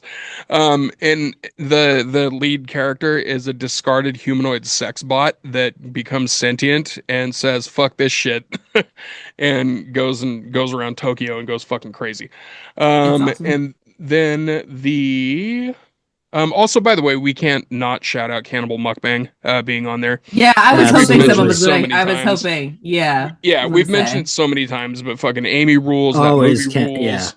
Amy And it, fucking rules. she Amy's the does. shit. She's awesome. And then the last one is where did it go? Oh yeah, the last one is also upsetting. It's called Sugarcane. Ooh. Sugarcane is I'll let you guys look it up. It's an interesting one because it's very dark. Oh, Um, Jesus Christ. but it's really good. Like it's really really good. And I've not seen it literally anywhere else. I've only seen it show up on Tubi. Like I was gonna get it Okay. on physical media, and like all they have is like bullshit Blu-rays out for it. Like it's kind of a movie that is just really really under the radar. Um, Okay. but it pops up on Tubi. Tubi's really the only place I see it. Definitely check it out if you want to go to a dark place. It's a good one. It's very, very well made. The acting in it is fantastic. I'm not even going to get into the story because the even getting into the story kind of gets a little spoilery. But the synopsis that they do online is solid, as far as not spoiling anything goes. So yeah, Sugarcane is my last one. Okay. Cool. Mary Beth, what else do you have? All right, let me rip through this real quick. So, I would be remiss not to mention my lovely friend Jeff Siemens' film Terror Trips. It is his directorial debut, his feature film debut. It stars Hannah Fierman and Cheney Morrow, sorry, my God, my brain, who wrote in my movie, but it's about a group of people who typically go to like horror movie locations, and this time they go to a horror movie location and then things go very badly for them. So Nice. highly recommend. It's on Tubi. There's also A Perfectly Good Moment, which is a kind of like rape revengey Mm, story about a toxic couple. It's directed by a woman, written by a woman, similar, like not similar to Bystanders, but like in that similar vein of this kind of like new era of reclaiming like rape That's revenge. been in my queue for a while. it I rules. should Yeah, really It's pull really the good. trigger. Yeah. yeah. Brightwood, which was a really I love surprising movie, Brightwood. time loop movie with a Yeah. really wild ending. Highly recommend that one. She Dies Tomorrow, which is a movie by Amy Seimetz, which is Oh perhaps fuck one yeah. of my That's one of my all-time. favorites. It is one of my all-time favorite movies. Not enough people have seen it. It is Yep. very beautiful. It's like very much like a pandemic. Like it came out during the pandemic, so it kind of like got lost. But it's like this existential movie about a woman knowing she's gonna die tomorrow, and it's just like so fucking sad and good and weird. And it's just one of my all-time favorite movies. And I just want everyone to see it. And it's on Tubi, and it's like it He's just didn't get rad enough to love. Amy Amy's. Steinmetz is Yeah. everything to me Yeah. Yeah. forever. And like just She Dies Tomorrow. Oh, mwah. Yeah. Um, in the same kind of vein of like weird but amazing Strawberry Mansion, by Mm. Albert Burney is also very good. Albert Burney also did Obex, which is out. I think Obex is out now, but it's this like I don't even know how to describe Strawberry Mansion. You just have to watch it. A guy is a dream auditor and goes into people's dreams, and it's like Wes Anderson, but like on acid. So it's like whimsical, but like fucking weird whimsical, not like yeah, I love it. Very bizarre. And then to like really pivot into like even weirder shit. Blew My Mind is a coming of age mermaid body horror movie that I love and have not seen anywhere else in a very long time. Highly Already into that. recommend. Yeah. Very good. The Untamed, which is basically Oh yeah. possession, but about Mexican machismo culture and internalized homophobia, and it is about a woman going through a divorce and her husband having sex with her brother and the weird alien creature that has sex with them all. And it's very, again, it's possession, but like about machismo. And it's really fucking good and weird and fucked up. Untamed rules. Untamed Rules, the G that just came out, about a woman who's Oh basically yeah. scammed. I loved it when I saw it, and I was like, more people need to see this movie, and I loved it. It's like gritty revenge, and it's incredible because it's a fucking like older actor being a badass and like getting revenge on people scamming her. I Uh, haven't seen it yet, and I really want to see it. it's good. It's really good. And then my last one is Splinter. My one of my all-time Cool. favorite creature features is on Tubi. I saw it when it first came out. I've loved it forever. It's so gross. It gas station horror. A couple on like a trip get carjacked. They go to a gas station. There's a crazy, weird, parasitic creature that is awful that is hunting them, and they have to fight it in a gas station. And it's so fucking good. And Shea Wiggum is in it before Shea Wiggum got like famous. And It's super. I love it's that one of my movie. favorite creature Yeah. features. Like I Yeah, just love it so Legit fun. much. It's so I fun. love gas station horror, I think. Me too. I Honestly, love gas station horror. I wanted to mention this because it's still on Tubi, and like no matter how many times we've recommended this, shouted about it actually, like we have yelled at people to go see this movie. Project Wolf Hunting is still on Tubi. Yes. Oh my God, please see Project Wolf Hunter. Yes. It's so good. Like, That and it, movie fucking rules. It takes like 6,000 weird ass twists and turns, and it's so oh, it's good. so good. And It's like, it's my wife's favorite movie. dude, I Really? have told, 100%. I've come home and she'll just have that on. yeah, it's, what's really funny is that like I've told people, She like we've told blames the people, cat too. She's like, the cat hasn't seen that's fair. That's fair. it. I don't know how good cats' memories are. You have to keep showing them. But Duh. dude, I like so 100% of the people that I've told in real life that have gone to see that have like sought the movie out and watched it have come back to me and been like, "That was the coolest fucking movie I've seen this year by far." And I'm like, I'm telling you, like, it's one of the Yeah. best movies. And yeah, it's still on Tubi. I know it's on like other, it's on other things too, but the fact that it's still on Tubi for free, like, fucking, please, please, please go see that. Like, it's Yeah, so there's no fun. reason not to. It's the best. It's so fucking good. It is It's crazy. sexy too. That It dude is. with the tattoos is pretty I fucking know hot. everyone's terrible and really sexy. It's like Yeah. a problem. Yep. Bad.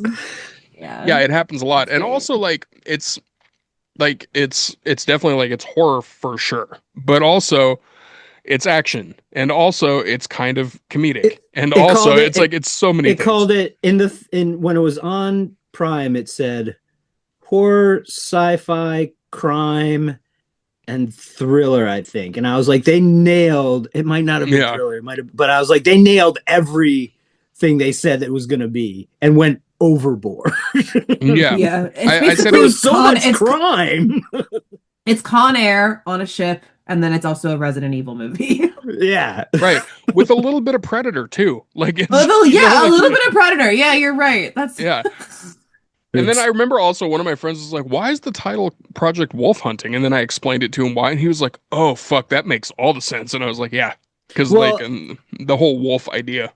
sure, but I really liked when they say it in the movie. He throws down the paperwork and it says Project Wolf Hunting. The Yeah, guy's like, "What a dumb name! yeah. What a tacky name!" Or Yeah, I remember too, like one of my friends, when it first came out in theaters, he lived somewhere in California that had like those really, really small theaters. And they had like the big AMC ones, but they had a lot of art house theaters too, and a lot of them that did specifically foreign films. And Project Wolf Hunting was one of the ones in there. And he was like, "This movie looks fucking crazy, so I'm gonna go see it." And he came back, and I had known this dude for like 25 years, and I'd never seen him be like purely excited about a movie. And then when he came back from the movie, he was like, dude, I'm fucking dancing in my living room. Like, I'm fucking telling everybody about this movie.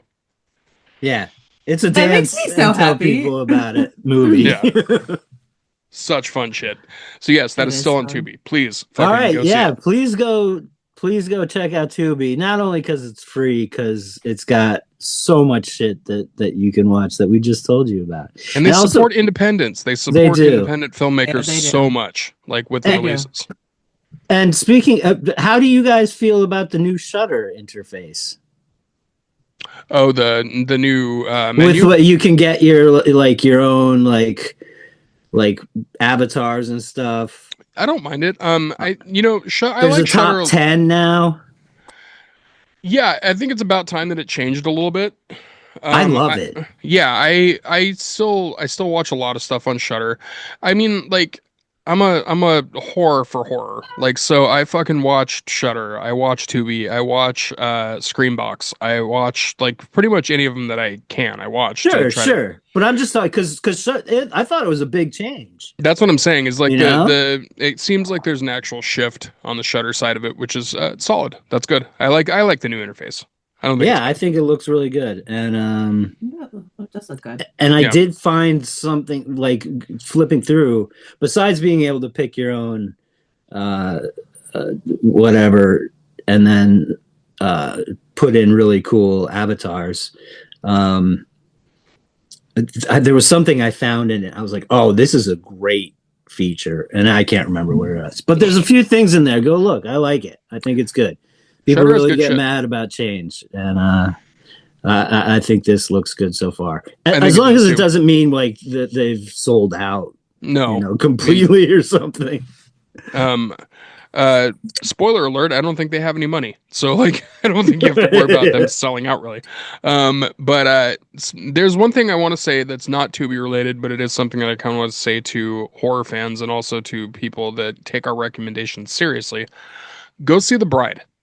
And I'm telling you that because The Bride is getting absolutely fucking slaughtered by reviews and shit and stuff like that, and it's not warranted. And the reason I'm going to tell you why is because this movie got kind of fucked by the marketing.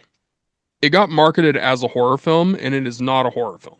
Like it just really is not. Like it happens to be Frankenstein's monster and the Bride of Frankenstein, yes, but it's not a horror film. It's a very, very punk rock, like viciously feminist toned gothic romance. So like it's like it literally is a Bonnie and Clyde love story with the Frankenstein characters. And if you're familiar with Frankenstein at all, there are so many Easter eggs in it as far as like references, as far as like little things that the characters do that very much call back to Mary Shelley and very much call back to Frankenstein.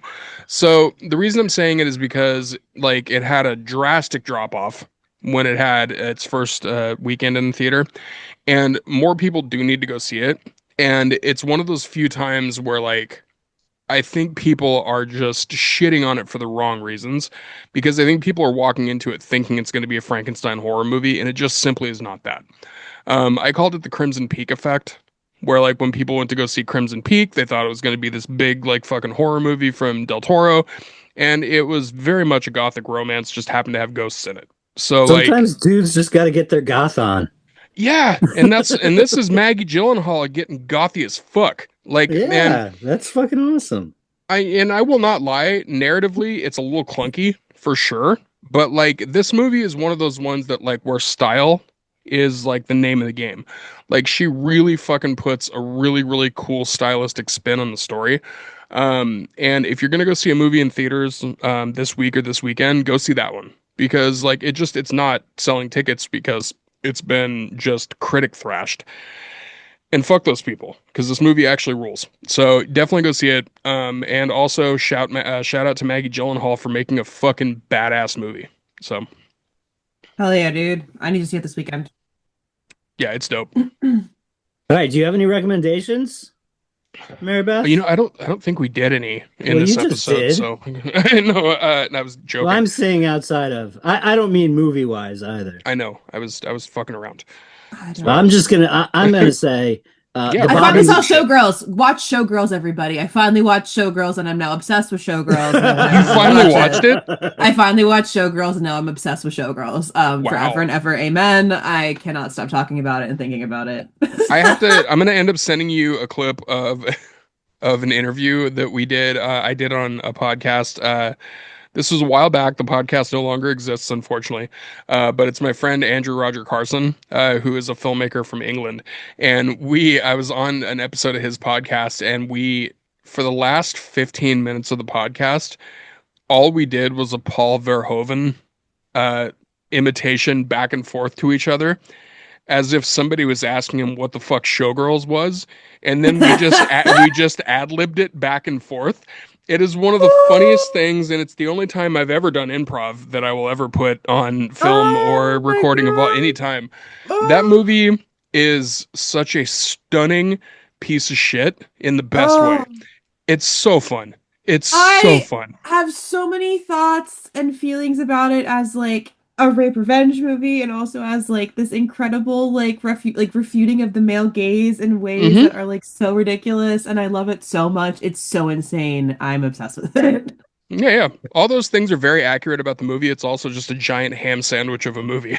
Yeah, exactly. It's like brilliant and terrible. You know what I mean? Yeah, And I love that. Like, it's brilliant and ass, and I'm like, that's everything I want in a movie. It's brilliant and garbage and ridiculous and trashy and like so much weird dry humping, and it's great. One of my friends who's a sex worker, she watched it for the first time also, and I was there to show it to her, and she goes, "I've never seen this movie." I was like, "Oh fuck, you have to see this movie." She also and she also grew up on Saved by the Bell, so like it was Jesse Spano. She's like, "Get the fuck out of here! There's no way this movie's good." I was like, "It is not, but I do love it." And then we watched it, and she had to pause in the middle of the pool fuck scene and like get up and pace. She was just like, "No, but nobody's fucking like that at all. Like that is impossible." It's like, she goes, "That is nobody's dick is that big, and also she's grinding his tits. What is she doing?" Like, it's so good. Yeah.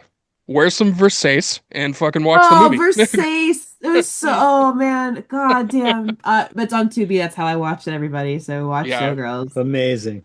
I've just been watching a lot of anime, really, is what I've been doing. Anime rules. We like anime. We're watching a lot of Traders. I have to watch the Traders. I'm not caught up, but I'm watching the new season of Fire Force. Anime is very good. Highly recommend Fire Force, especially if you like Soul Eater. Sentenced to be a Hero is a new series that started this year, and I'm really into it. It's got really good animation style, and then Frieren is back, which is one of my all-time favorites. Nice. Frieren's very good, like quiet anime. If you like something that's not as like actiony and like shonen-y or isekai-y, Frieren is the way to go. It's about an elf who was once a hero and now is like living her life after being a hero, and it's very good and sweet. So, fuck yeah.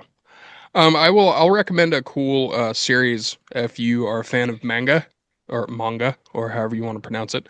But if you're a fan of that, the series got canceled, so you can binge all the seasons. It's Alice in Borderlands.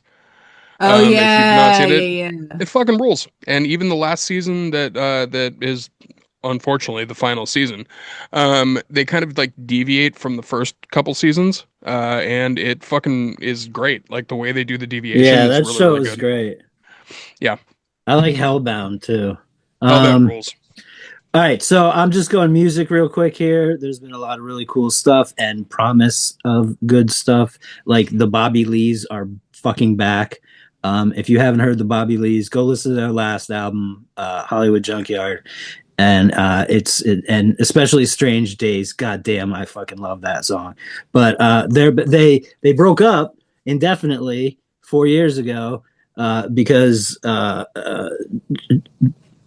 the lead singer was like, first of all, we can't make money being in a band these days, and second, I have serious mental problems, and she does. Apparently, she's been she has some wild stuff, but.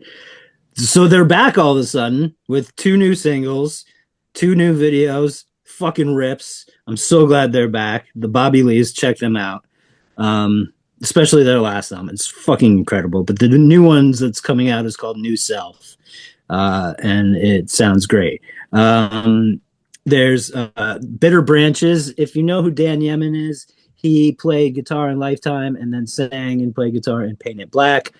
Some Jersey hardcore bands. He's also like a psychiatrist for children, which is very cool. Like that's his real job, but he's in all these great bands throughout his whole life. And his newer band is called Bitter Branches, and they're like a Philadelphia Jesus Lizard, which I'm all about. Jesus Lizard is like one of my favorite bands of all time, and these guys have some of that. Jesus Lizard. Jesus Lizard is horror, actually. Straight up horror music. Legit. Like hell yeah. Okay. The way he sings, it's not like bats in bed. Like it's fucking like just scary ass like dark shit. Like one of my favorite songs is called Horse, and it's about all these brothers that go and kill their mentally unstable brother and leave him in the woods, and then tell their mom he just like went off and got drunk. That's somewhere. That's Jesus Lizard. Yeah, it's so and most of their stuff is like fucked up like that. It's wonderful. Yeah. Surfboard has a new album out. I don't know if you know who Surfboard is. They get compared to Emil and the Sniffers a lot, which who I think are great, but I think Surfboard's better. They're more punk rock and just fucking rad. And the new album, Reality Star, it kicks ass. And then a new Lice album dropped today, and Lice is Aesop Rock and Homeboy Sandman doing hip hop together. And Aesop Rock is my favorite, and Homeboy Sandman I actually kind of know through a friend, but that's not why I listen to it. He's really fucking great, and he actually really shines on this. And it's like 8 songs. It's pretty short. They've only had EPs before this. They're all pretty great. If you like Aesop at all, check out Lice. If you haven't heard Aesop Rock, go listen to literally any of his albums. But try Malibu Ken first if you've never heard him. It's an album he did with Tobacco, the beats maker, and it's unbelievable. Fuck yeah. Graham, I want to shout you out actually, because you gave me a recommendation, which I then gave to Mary Beth, and now we are both obsessed with this band, and that is Babe Haven. Babe Haven rules so fucking hard. Like, so hard. I sent Jonas a picture. I was walking this like tiny little fucking fluffy dog listening to Babe Heaven. I was like walking this goddamn tiny creature listening to this music, feeling very badass right now. It was very good. Hell yeah. Yeah, it was so cool. Awesome. That's great.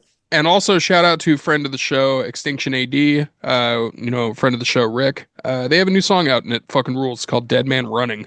And it's, those dudes are solid as fuck, man. It's everything that you love about Extinction AD. It's fucking Long Island hardcore, or as you called it, muscle thrash. It just fucking muscle thrash. Fuck yeah, okay. It literally is that.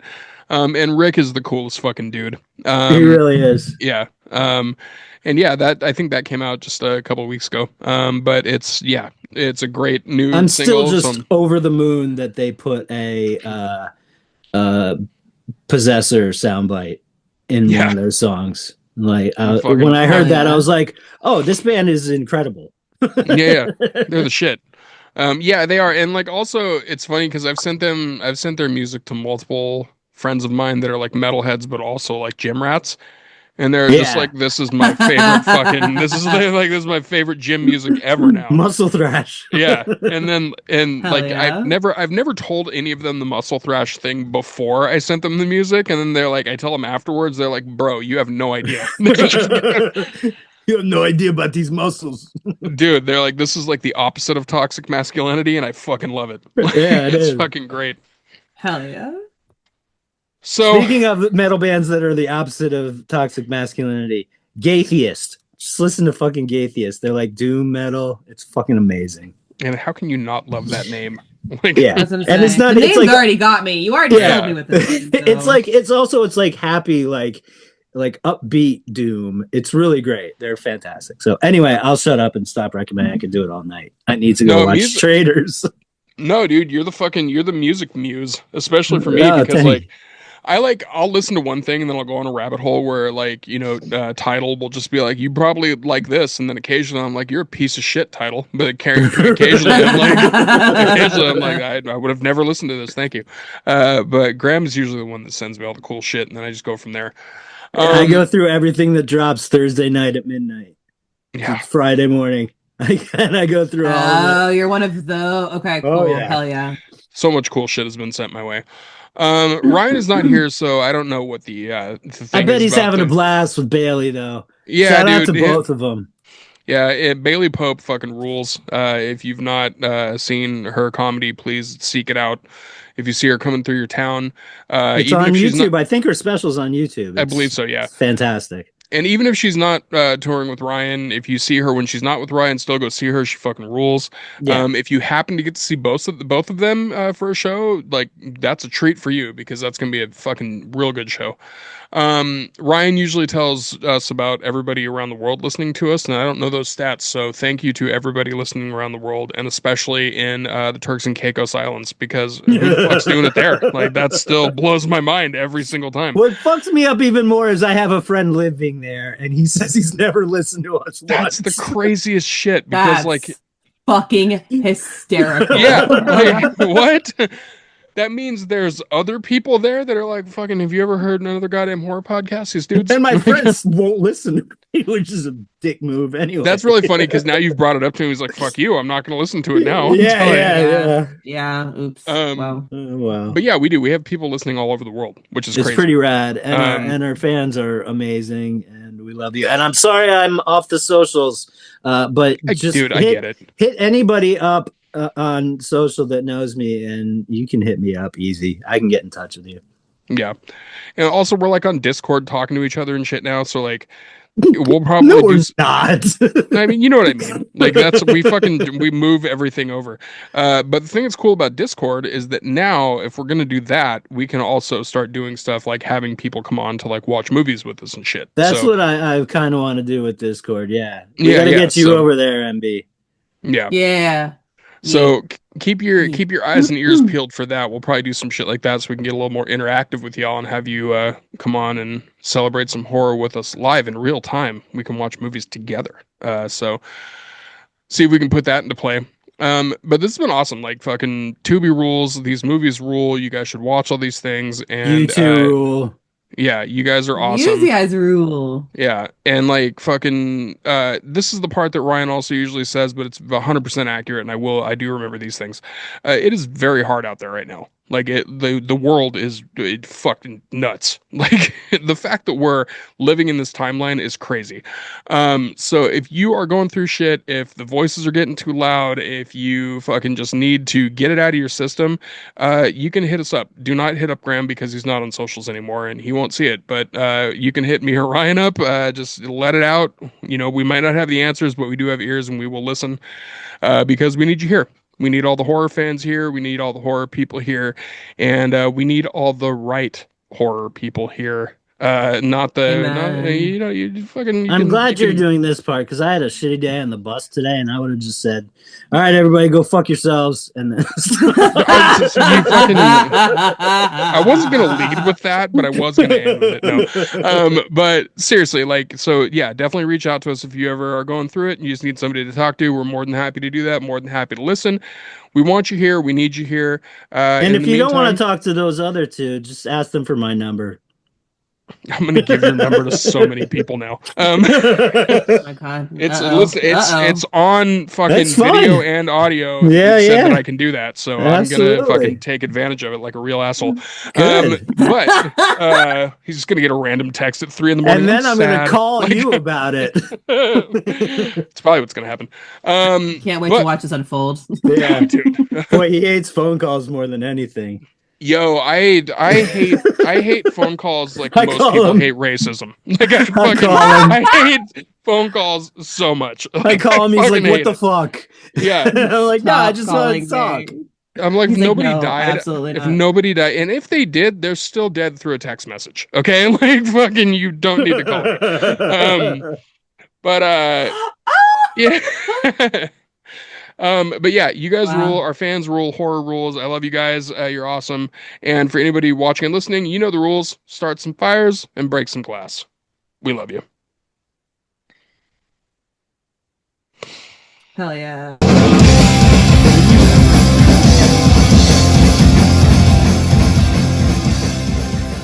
No, we just need to skull fuck their craniums into oblivion. I swear to God.